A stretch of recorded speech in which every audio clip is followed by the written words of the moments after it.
على رسوله والنبي الأمين الكريم الرؤوف الرحيم وعلى آله وأهل بيته الطيبين والطاهرين والمعصومين أجمعين،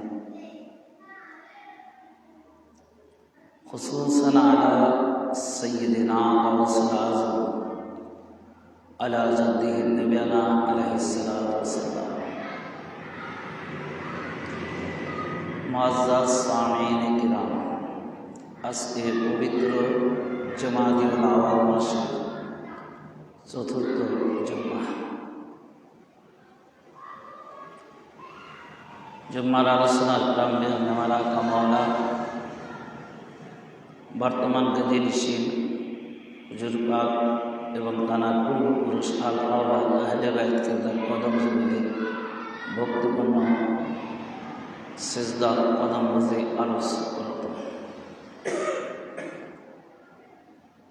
আজকের এই জুম্মার নামাজ উপলক্ষে অত্র আঞ্জুমানে কাদিয়া শাখা কমিটি সাটিয়াকুলার সম্মানিত সভাপতি, সেক্রেটারি, সদস্যবৃন্দ সহ খাস করে আমার সকল পীর ভাই ও বোনেদের প্রতি লাইভ টেলিকাস্টের মাধ্যমে দূর দূরান্ত থেকে যে সকল শ্রোতাবৃন্দ আলোচনা শ্রবণ করছেন, আপনাদের সবার প্রতি আমার আন্তরিক সালাম, শুভেচ্ছা, অভিনন্দন, মোবারক। আসসালামু আলাইকুম ওয়া রাহমাতুল্লাহি ওয়া বারাকাতুহু। গত জুম্মায় আলোচনা করেছিলাম পীর ও মুর্শিদ পাকের একটি কারামত পাক সম্পর্কে। হাফেজ রাহমাতুল্লাহ তানার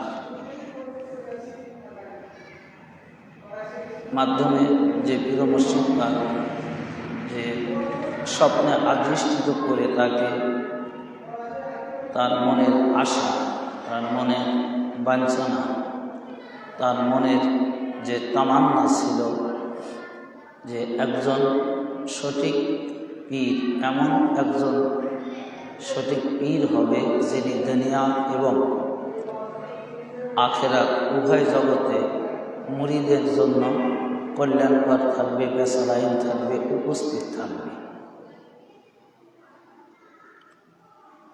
তো তিনি দীর্ঘদিন অসুস্থ থাকার কারণে, অর্থাৎ 1 বছর পর তিনি বাংলাদেশ তথা এই রাজবাড়ী জেলার গোয়ালন্দাতে আসলেন, তার নিজ স্থানে বাসস্থানে আসলেন। আসার পরে তিনি বেশ কিছুদিন কাজকর্মে ব্যস্ততার কারণে, ব্যবসা বাণিজ্যের ব্যস্ততার কারণে আর ওই সমস্ত কিছু এক পর্যায়ে ভুলে যাবার মতোই। তো এমন সময় জিতু নামে একজন পীর ভাই, অর্থাৎ যখন আমাদের দেশে এই 23শে মাঘ কি বলে, তখন তো 23শে মাঘ হয়নি, মাঘ মাস আসলেই চৌঠা ফাল্গুনের একটা আলোড়ন সৃষ্টি হতো যে 17ই ফেব্রুয়ারি মওলা হুজুর পাকের পুরুষ পাকে যাওয়ার একটা কার্যক্রম শুরু হতো। পীর ভাইয়ে কীভাবে যাবে, কীভাবে উপস্থিত হবে ইত্যাদি। তখন তিনি বলেন যে তখন আমার মনে পড়ে গেল সেই স্বপ্নের আদিষ্টের কথা, যে আমি স্বপ্নে যাকে দেখলাম, স্বপ্নে যে কামরা দেখলাম, যে শহরটা দেখলাম, তখন ওই স্বপ্নের কথা আমার মনে পড়ে গেল। মনে পড়ার পরে আমি আমাদের পূর্ব পাড়ার জিতু সর্দারকে সাথে দেখা হলো। তিনি তখন আমাকে বললেন, আপনি তো বহু দেশ ঘুরলেন, কোথাও কি ভালো পীরের সন্ধান পাইলেন কি? তিনি আমাকে প্রশ্ন করলেন, এই জিতু। তখন আমি স্বপ্নের কথা গোপন করিয়া বললাম, না, এ পর্যন্ত আমি কোনো উপযুক্ত পীর পাই নাই। তখন জিতু সর্দার বললেন যে চলুন আমার সাথে মেদিনীপুর, সেখানে একজন পীর আছেন, তিনি রাসূল পাককে আলাইহিস সালামের আওলাদ পাক, অর্থাৎ আওলাদে রাসূল, আওলাদে গাউস, এবং অনেক কথা বলে তিনি আমাকে মেদিনীপুরে যাওয়ার জন্য উৎসাহ দিতে থাকলেন। ঠিক ফাল্গুন মাস আসলে তিনি পথ খরচ দিয়ে আমাকে মেদিনীপুর লইয়া গেলেন। তো যখন আমি মেদিনীপুরে গেলাম, তো আমাদের যে কাজকর্ম, আমরা ব্যাডিংপত্র সব কিছু আমরা কী করলাম, মাদ্রাসায় মসজিদে গৃহে জিনিসপত্র রাখিয়া একা একা আমি ঘুরতেছিলাম। ঘুরতে ঘুরতে এমন সময় দেখি যে সেই মাধবীলতা যুক্ত একটি গেট, একতলা একটি কামরা, অর্থাৎ দায়রা পাক, যেখানে মওলা হুজুর পাক অবস্থান করতেন। আর একেবারে হুবহু আমি যে স্বপ্নে যা দেখেছিলাম একবারে সম্পূর্ণ সেটা আমার নিকট পরিচিত করি। মনে হলো যেন আমি এই জায়গায় আসছি, এই জায়গা আমি দেখেছি, এমনটাই আমার ভিতর মনোভাব তৈরি হলো। তো তৈরি হওয়ার পরে কিছুক্ষণ পরে দায়রা পাক থেকে দুইজন খাদেম এসে বলল, এখানে রাজবাড়ির হাফেজ কে আছে? আমার সাথে আরও একজন হাফেজ ছিলেন, তার নাম হলো হাফেজ রহমাতুল্লাহ। কি বলে, তার নাম হলো হাফেজ। তো তিনি বললেন যে আমার সাথে যে হাফেজ ছিল, অর্থাৎ তিনি বললেন যে আমি হাফেজ। তো হুজুর পাক মমতাজ মিয়াকে জিজ্ঞাসা করলেন, অর্থাৎ হাফেজ মমতাজ, তো তাকে জিজ্ঞাসা করলেন, আপনি কি কোরআনে হাফেজ? মমতাজ মিয়া সায় দিয়ে দিই হুজুর পাক একটু কোরআন পাক তেলাওয়াত করতে অনুরোধ করলেন যে আপনি কোরআন শরীফ পড়েন। তা হাফেজি সাহেব আউযুবিল্লাহ বিসমিল্লাহ শরীফ পড়িয়া চুপ রহিলেন। বহু চেষ্টা সত্ত্বেও কোনো তেলাওয়াত করতে পারলেন না। হুজুর ফরমাইলেন যে কোনো আয়াত পড়িতে চেষ্টা করো। তিনি সে আয়াত পাকও পড়তে ব্যর্থ হইলেন, পারলেন না। এ হাফেজ মমতাজ। অতঃপর পীর মুর্শিদ পাক তাকে বিদায় দিলেন। পরক্ষণেই খাদেম ডাক দিলেন, গোয়ালন্দের আর কে হাফেজ আছে, আসুন, হুজুর পাক আপনাকে ডাকতেছেন।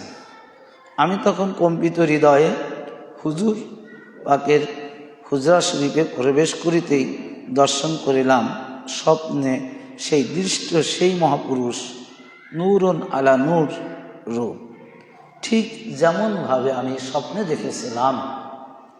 যে পীর মুর্শিদ পাক আমাকে হাত বাড়াইয়া দিয়ে বলতেছেন যে ঘাবড়ায়ও না, তুমি যে পীর খুঁজছো এটাই সেই পীর। তোমার যে মনের মতো যে পীরকে তুমি অন্বেষণের জন্য দেশ বিদেশ ভ্রমণ করলে, শরীর অসুস্থ বানাইলে, সমস্ত কিছু যে তুমি কষ্ট ত্যাগ করলে, আমি সেই পীর, অর্থাৎ তুমি আমার দরবারে, অর্থাৎ আমার হাত ধরো। তো ঠিক হাফেজ রহমতুল্লাহ তিনি বলতেছেন যে এই যে ব্যক্তিকে আমি স্বপ্নে দেখেছিলাম নূরুন আলা নূর, হুবহু সেই হুজুর পাকই আমাকে আমার সামনে হাজির। অর্থাৎ যাকে আমি স্বপ্নে দেখেছিলাম, যিনি আমাকে অভয়বাণী দিয়েছিলেন, যিনি আমাকে সমস্ত রোগ থেকে মুক্ত করে দিলেন, যিনি আমাকে সুস্থ শরীরে আবার দেশে আসবার সুযোগ করে দিলেন, ঠিক আমি সেই ব্যক্তি নূরুন আলা নূরের চেহারা আমি মেদিনীপুর দায়রাবাগের মধ্যে দেখতে পেলাম। তখন তিনি বলতেছেন যে হুজুর পাক তখন ওই একই রকমভাবে পীর মুর্শিদ পাক খুব খুশি কহিয়া জিজ্ঞাসা করিলেন যে তুমি কি কোরআন শরীফ পড়তে পারো, তুমি কি হাফেজ? তো হাফেজ রহমতুল্লাহ বলেন, জি মালিক পাক, আমি কোরআন পাক পড়তে পারি, আমি হাফেজ। অতঃপর হুজুর পাক বললেন, তাহলে তুমি কোরআন পাক একটু পড়ে শোনাও। তিনি যখন কোরআন পাক পড়া শুরু করলেন, আউযু বিল্লাহি মিনাশ শাইতানির রাজিম থেকে শুরু করে বিসমিল্লাহ থেকে শুরু করে তিনি খুব সুন্দর শালীলিত ভাষায় কোরআন শরীফ হুজুর পাককে পড়ে শোনালেন। শোনানোর পর হুজুর পাক কি বললেন, মারহাবা মারহাবা, রাজবাড়ি কা আদমি ইতনা আসরা পড়তে হয়। তো হুজুর পাক এই কথাটা উর্দুতে বললেন যে রাজবাড়ির হাফেজ এত সুন্দর কোরআন শরীফ পড়তে পারে, এটা খুবই সুন্দর। তখন তিনি প্রশংসা করলেন, অর্থাৎ মারহাবা মারহাবা বললেন। এবং তিনি তারপরে ফরমাইলেন, আপ তো মুরিদ হায় ইয়া হায়, আপনি কি মুরিদ হতে চান, তুমি কি মুরিদ হতে চাও? আমি মিনতের সহিত কহিলাম, ও তো বাত নেই থা জাহির और एक मर्तबा सही। স্মিত হাস্য। তখন হুজুর পাক আমাকে বায়েত গ্রহণ করলেন। তো আজকে দেখেন যে আসলে যারা এটা দ্বারা এই কারামত পাক দ্বারা, আমি এই জন্য পীর মুর্শিদ পাকের কিছু কারামত আমি আপনাদের মাঝে তুলে ধরি। যে কারণ কি, যে এখনো যারা বায়েত হতে চায়, যারা পীর সঠিক ইহদিন আসরাতাল রাস্তার সন্ধান চায় একনিষ্ঠভাবে, কারণ তাদেরকে হুজুর পাক গায়েবী হালাতে মাদাত করেন। কারণ এটা আপনারা জানেন যে আমার পীর মুর্শিদ পাক তিনি সফর করেন, কোনো মঞ্চে ওয়াজ করেন না, কোনো জালসায় ওয়াজ করেন না। জিয়ারত পাক দেন, ওতেই তো লক্ষ লক্ষ লোকের জামায়াত হয়ে যায়, কিন্তু তিনি ওয়াজ করেন না। তিনি বলেন না যে আমরা অমুক পীর, কি আমরা আওলাদে রাসূল, আমাদের নিকট আসো, বা আমরাই সঠিক রাস্তা দেখাবো, আমরাই হক পীর, এরকম যে প্রশংসামূলক কোনো ওয়াজ করেন না। বরং হুজুর পাকরা আরও আমাদেরকে, আলেমদেরকে, মৌলানাদেরকে, যাদের দ্বারা ওয়াজ করা, তাদেরকে চেপে যেতে বলেন, তাদেরকে চেপে যেতে বলেন। কিন্তু একনিষ্ঠভাবে যারা সত্যের পথ চায়, অন্তর থেকে খালেস নিয়তে যারা সত্যের পথে পথিক হওয়ার জন্য চেষ্টা করে, আরাধনা করে, কিন্তু হুজুর পাক তখন তাদের উপর ইহসান করে। এই কারণে হুজুর পাক কী করে, তাদেরকে মাদাতগার হিসেবে তার দাস্ত মুবারক বের করে দেন। যেমন আমাদের বাংলাদেশের জাকির মৌলানা সাহেবকে হুজুর পাক দিয়েছিলেন, পীর মুর্শিদ পাক এরকম নিয়ামত দিয়েছিলেন। তিনিও বলেছিলেন যে আমি যদি কোনো দিন এমন পীরের হাতে বায়েত হব যে পীর আমার দুনিয়া এবং আখেরাতে উভয় জগতে আমার পাশে থাকবে। তিনিও কি করেছিলেন, এই পীর মুর্শিদ পাকের যদি তিনিও এমনভাবে অধিষ্ঠিত হয়েছিলেন, পীর মুর্শিদ পাক এমনভাবে তাকে মাদাত করেছিলেন যে তিনি মনের যে ইচ্ছা, যে আকাঙ্ক্ষা, যে তামান্না ছিল, সেটা তিনি প্র্যাকটিক্যালিভাবে দুনিয়ার থেকে তিনি নগদ পাওয়ার পরে তারপরে তিনি বায়েত হয়েছিলেন। এবং পীর মুর্শিদ পাক তাকে জিজ্ঞাসা করেছিলেন যে তুমি কি খুশি, তুমি কি খুশি? তখন তিনি বলেছিলেন যে হ্যাঁ আমি খুশি, কারণ কিছু কিছু কাজ আছে এটা আল্লাহ তাআলা শিখায়া দিয়েছেন।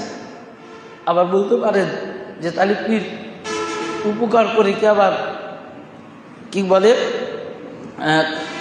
উপকারের প্রতিদান শুনতে চায় প্রতিদান হিসেবে, এরকম বলতে পারে, কিন্তু না, এটা আল্লাহ তাআলাই কোরআন পাকে বলেছেন লাকাদ মান্নাল্লাহ ইহসান, অর্থাৎ আল্লাহ তাআলা তিনি বলতেছেন যে আমি মুমিনদের জন্য ইহসান করেছি। কি দ্বারা? আমার নিয়ামত দ্বারা, আমার কল্যাণ দ্বারা। তা আল্লাহ তো কল্যাণকারী দাতা, আল্লাহ তো কল্যাণ কামী, তিনি তো মানুষের কল্যাণ করার জন্যই এসে এই ধরাধামে মানুষকে সৃষ্টি করেছেন। তিনি গফুর গাফফার, তিনি রহমান রাহিম, তিনি রিজিক দাতা, তিনি কি সব কিছু এক কথা মহান আল্লাহ তাআলা। তারপরও কেন এই কথাটা বললেন যে লাকাদ মান্নাল্লাহু, যে আমি কি করেছি? ইহসান করে আছি। কাদের জন্য? মুমিনদের জন্য। তা তার ইহসান কি? যে তার অনুগ্রহ। তো তার অনুগ্রহ তো আমরা এমনি বেঁচে আছি, এটাকে আর বলার কোনো প্রয়োজন আছে? তো এই জন্য বললেন যে আমি ইহসান করেছি, কিন্তু কার দ্বারা? যে রাসূল পাক সাল্লাল্লাহু আলাইহি সাল্লামকে তোমাদের মাঝে প্রেরণ করে। যদি আমি হুজুর পাককে প্রেরণ না করতাম, রাসূল পাক সম্পর্কে বলতেছেন যে আমি রাসূল পাককে যদি এই ধরাধামে প্রেরণ না করতাম, তাহলে আমি তোমাদের এই ইহসানটা করতে পারতাম না। কারণ আল্লাহ জানেন, গায়েবের খবর জানেন, অতীতে কি হয়েছে সেটা জানেন, বর্তমানে কি হচ্ছে এটাও জানেন, ভবিষ্যতে কি হবে এটাও আল্লাহ তাআলা জানেন।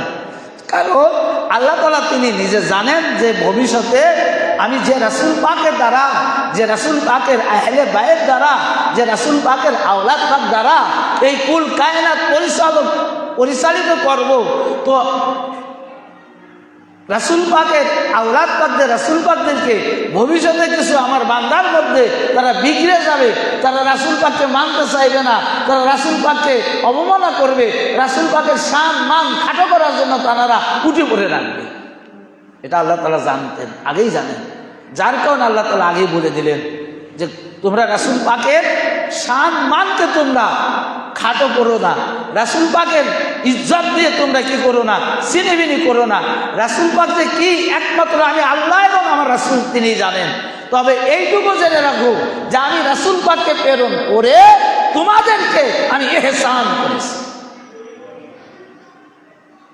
যখন তোমাদের হৃদয়ের মধ্যে জাগ্রত হবে, যখন তোমরা বুঝতে পারবে যে রাসূল পাক আমাদেরকে, রাসূল পাক দ্বারা আমাদেরকে ইহসান করেছে, কল্যাণকর করেছে, যখন তোমাদের ভিতরে যখন এই কথাটা জাগবে, এই কথাটা যখন তোমাদের হৃদয় স্পটে যখন দৃঢ়তার সাথে যখন তোমরা বিশ্বাস করে নেবে, তখন তোমরা আর রাসূল পাকের শানে বেয়াদবিমূলক কথা আচরণ করতে পারবে না, অকৃতজ্ঞতা হবে না।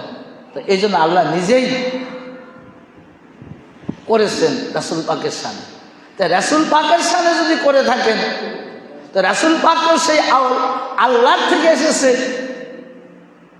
আল্লাহ সেই ওয়াহদানিয়ত নূর থেকে এসেছে। কাদ জাআকুম মিনাল্লাহি নূরুন ওয়া কিতাবুম মুবিন। তো সেই রাসূল পাকেরই আওলাদ পাক, সেই রাসূল পাকেরই উজ্জ্বল বংশধর পীর মুর্শিদ পাক, তিনি তার জামানায় বিলায়েতের বাদশাহ হয়ে, তিনি গাউসিয়াতের মাসনাদের মালিক হয়ে তিনি কি করেছেন? তিনি ওই জামানায় আল্লাহ বান্দাদেরকে তিনি সঠিক রাস্তায়, সঠিক পথে তিনি পরিচালিত করেছেন।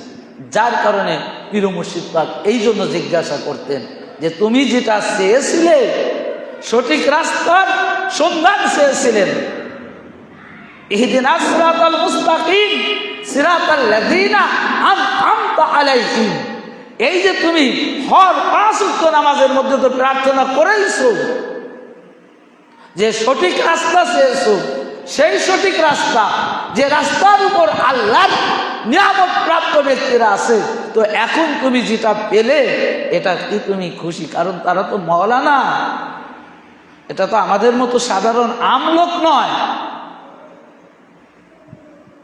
হাফেজ রহমতুল্লাহ তিনি তৎকালীন যুগে জৈনপুরের নির্মিত বড় সর্ববিখ্যাত মাদ্রাসায় তিনি লেখাপড়া করেছেন। যেটা কি চারটিখানি তার জ্ঞান কম বলে?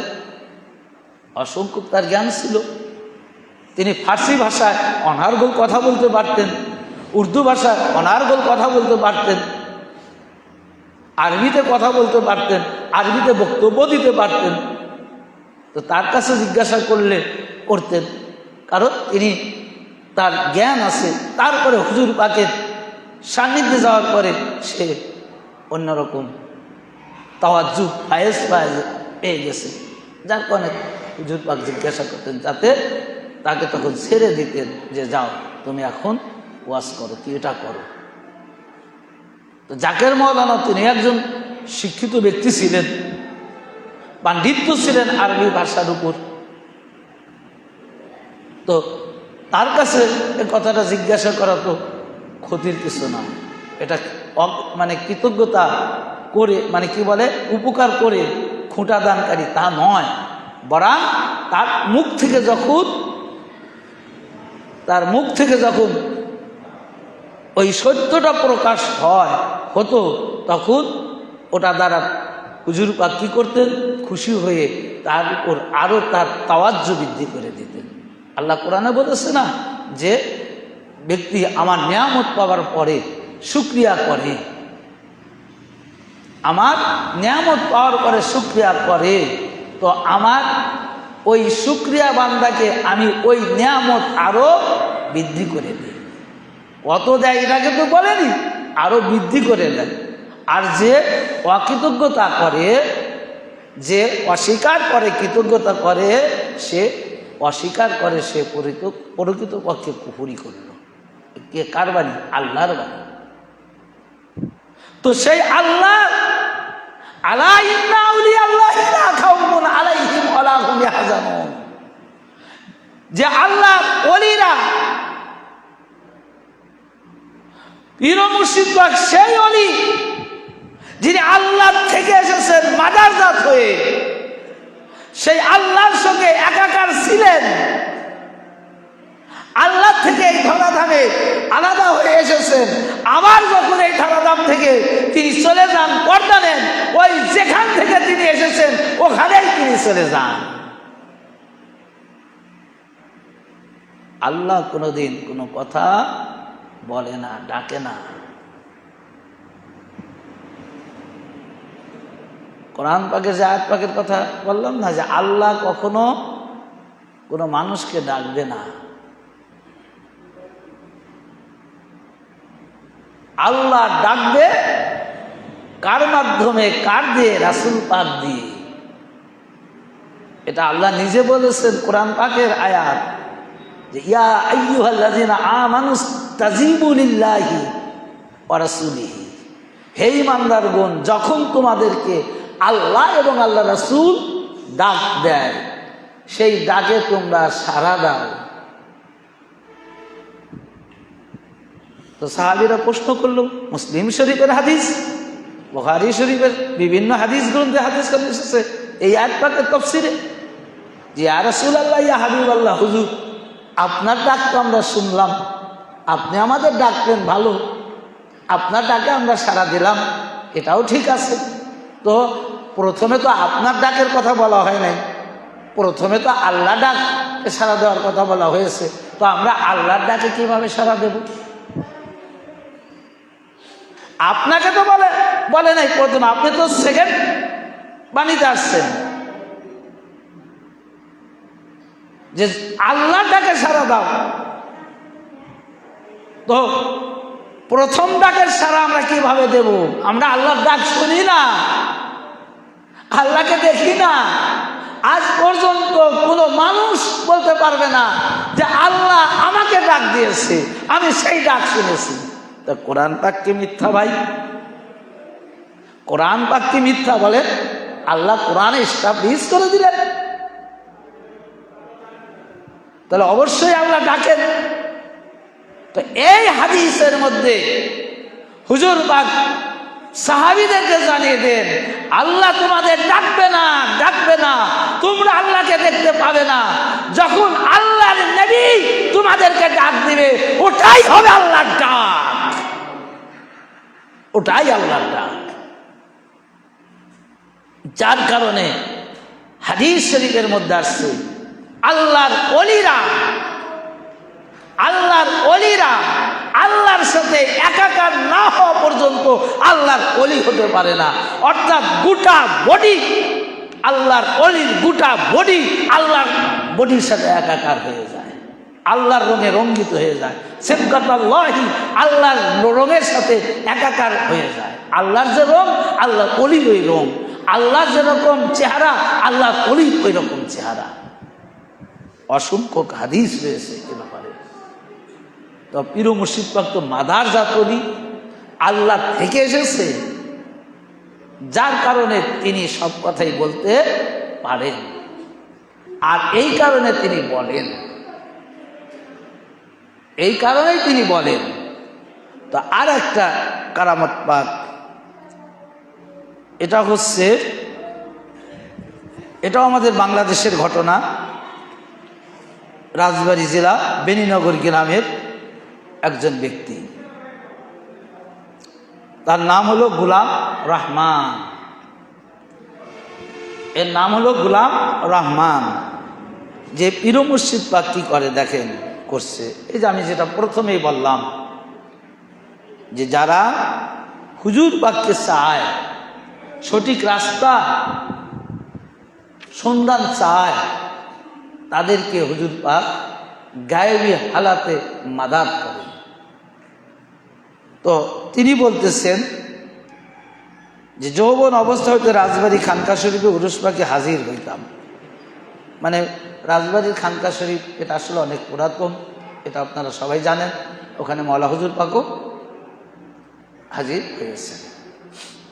তো তাহলে কত বছর আগে, তো তিনি মওলা হুজুর পাক যেখানে হাজির হয়েছে, তাহলে পীর মুর্শিদ পাক তো অবশ্যই আছেন। তো তিনি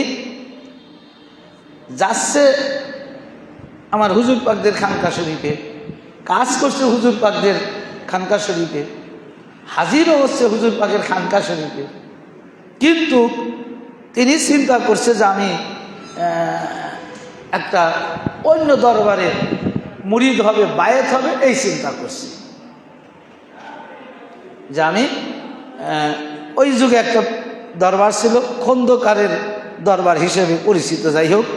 তো তিনি এটা বলতেছেন যে আমি কি করব, খন্দকার সাহেবের নিকট অনেক লোক মুরিদ হয়েছে, বেশ নাম ডাক শোনা যাচ্ছে, তা আমি ওখানে গিয়ে কি করব, বায়েত হব।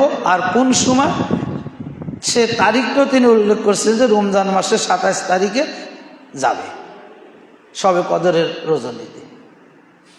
তো এইটা সংকল্প করার পরে তিনি একদিন রাত্রে শুয়ে আছে। তো তিনি স্বপ্নে দেখতেছেন যে সুন্দর একটা রাস্তা দিয়ে তিনি হেঁটে যাচ্ছে। এত সুন্দর রাস্তা যে চতুর্দিকে সাজানো এবং খুব চাকচিক্যপূর্ণ, এবং তার মনটা একবারে আনন্দে উৎফুল্ল। হঠাৎ করে তিনি একটা রাস্তার সাইডে ড্রেন, ওই ড্রেনের ভিতর পড়ে গেছে।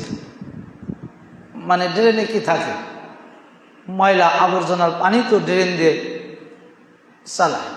তো পড়ে যাবার পরে তা ওখানে আগে তো ড্রেনও ছিল, আবার ড্রেনের সাথে কোনো কোনো জায়গায় কিন্তু গর্ত, খাল, মানে জঙ্গল দ্বারা পরিপূর্ণ থাকতো। ওই জায়গা দিয়ে আবার খিঞ্জির চলাচল করতো, ঘেউ ঘেউ করতো।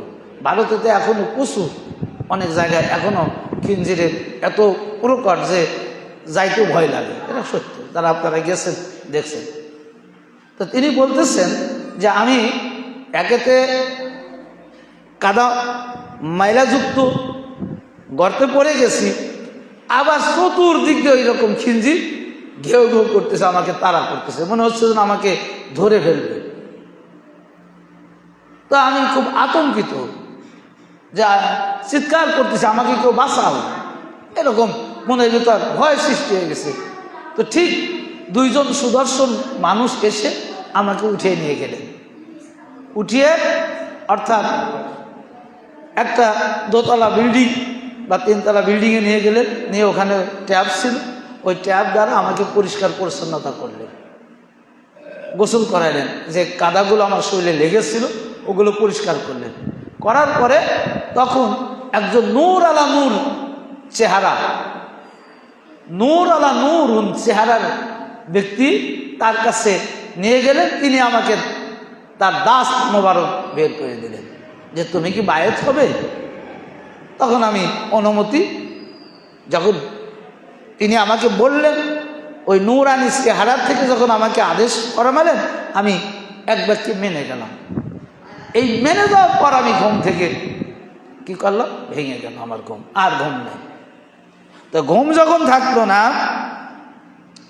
তখন তিনি চিন্তা করলেন যে আমি এই স্বপ্ন কেন দেখলাম। দেখেন মায়ের কাজটা কি, যে ওরস করছে রাজবাড়ী খানকা শরীফে,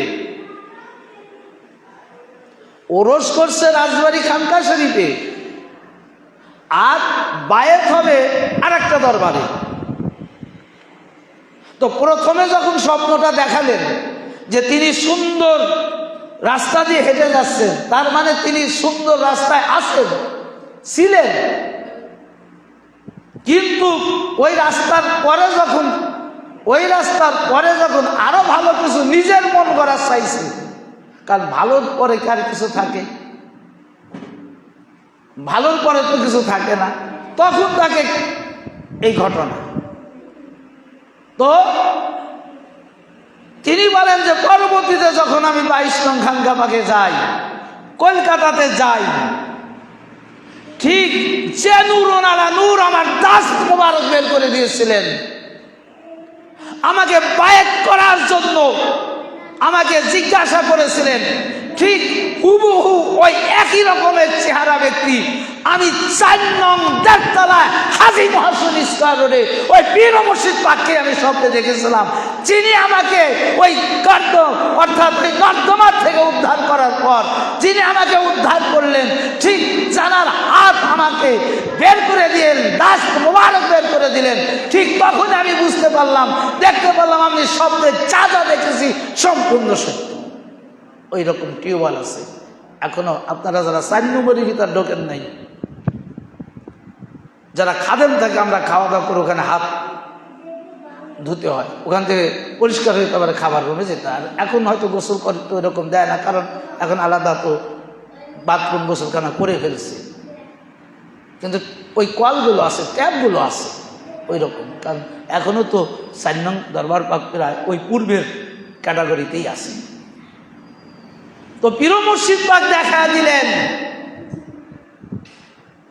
পীর মুর্শিদ পাক দেখা দিলেন যে সত্য রাস্তায়, ভালো রাস্তায় থাকার পরে যদি কোনো ব্যক্তি এই রকম মন মানসিকতা তৈরি করে, তাহলে তার কপাল পোড়া।